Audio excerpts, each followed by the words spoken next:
Disney Classic Storybook Collection.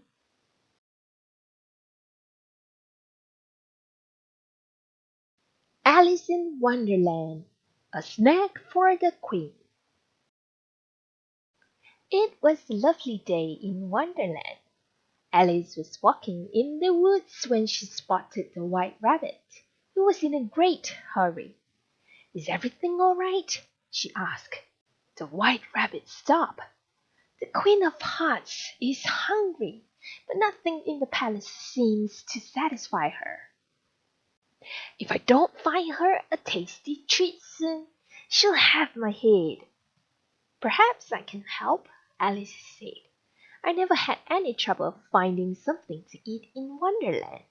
If we work together, I'm sure we'll find something that makes the Queen happy." The White Rabbit sighed. "I do hope you're right," he said. "Have you tried asking the Mad Hatter?" Alice asked. "His tea table is always filled with treats." "Oh, no! I tried to steer clear of the Hatter," the White Rabbit replied. "He's always causing trouble." "That's true," Alice said, "but it's still worth a try." Alice started down the path to the Mad Hatter's house. Suddenly, she stopped short. "Perhaps we don't have to visit the Mad Hatter after all," she said, studying a bush. "Look at these cupcakes.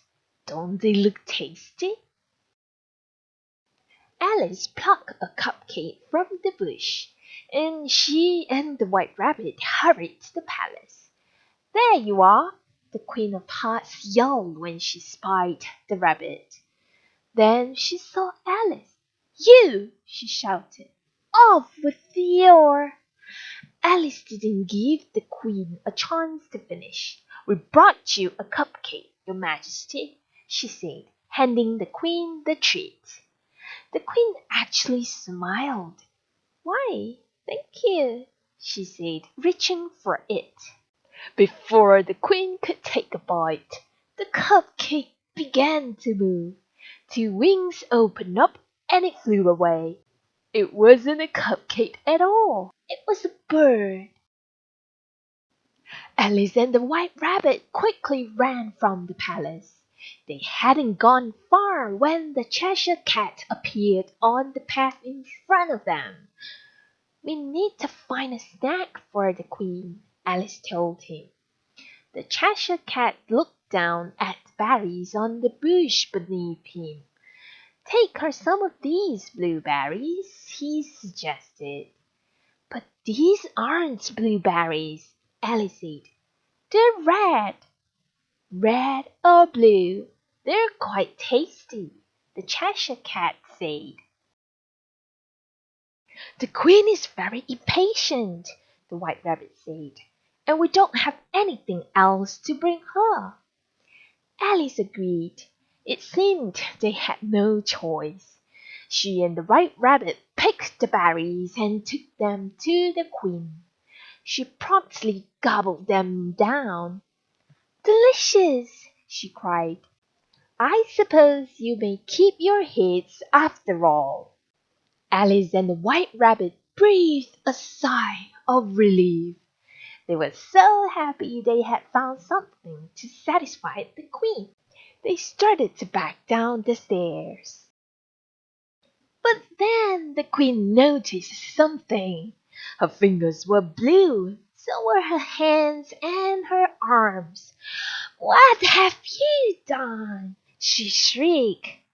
"Oh dear," Alice said. "That must be why the Cheshire Cat called them blueberries. They look red, but they turn you blue when you eat them." "Fix me!" the Queen yelled.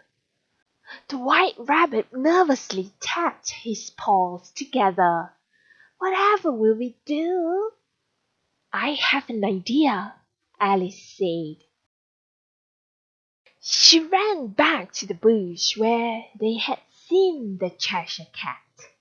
Next to it was a bush with blueberries.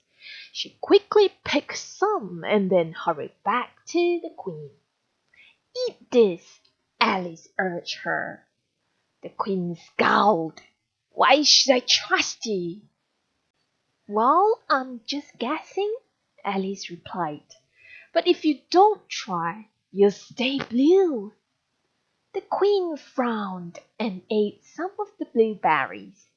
Slowly, the blue faded from her skin. "I suppose that worked," the Queen said.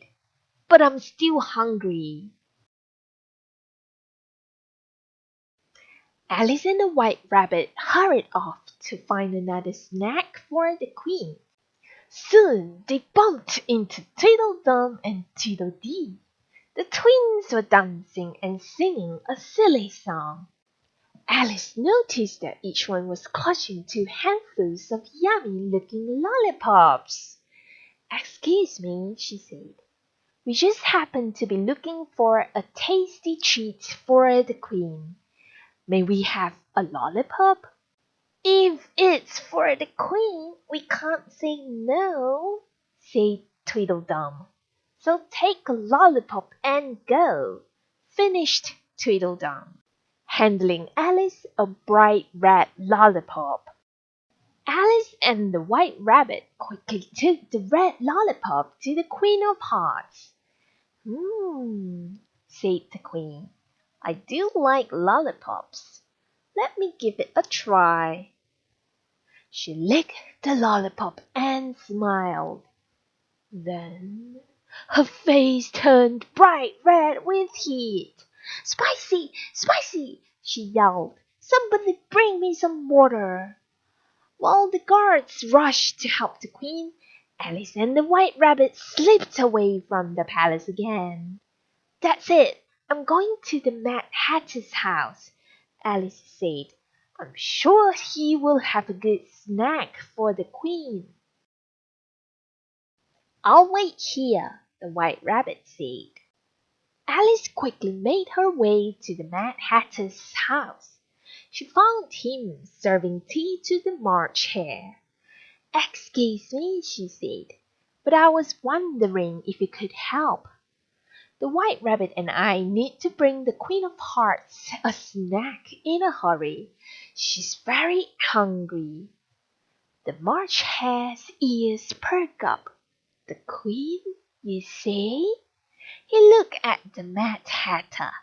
"Yes, I did," Alice replied. The Mad Hatter grinned. He handed a cookie to Alice. "This is exactly what she needs," he promised. So Alice and the White Rabbit took the cookie to the Queen of Hearts. She sniffed it. "It smells good," she said, frowning suspiciously, "and it looks tasty." The Queen bit into the cookie. "It is tasty," she said. Suddenly, something very strange happened. The Queen began to shrink. She got smaller and smaller until she was no bigger than the cookie. The Queen looked around her throne and realized what was happening.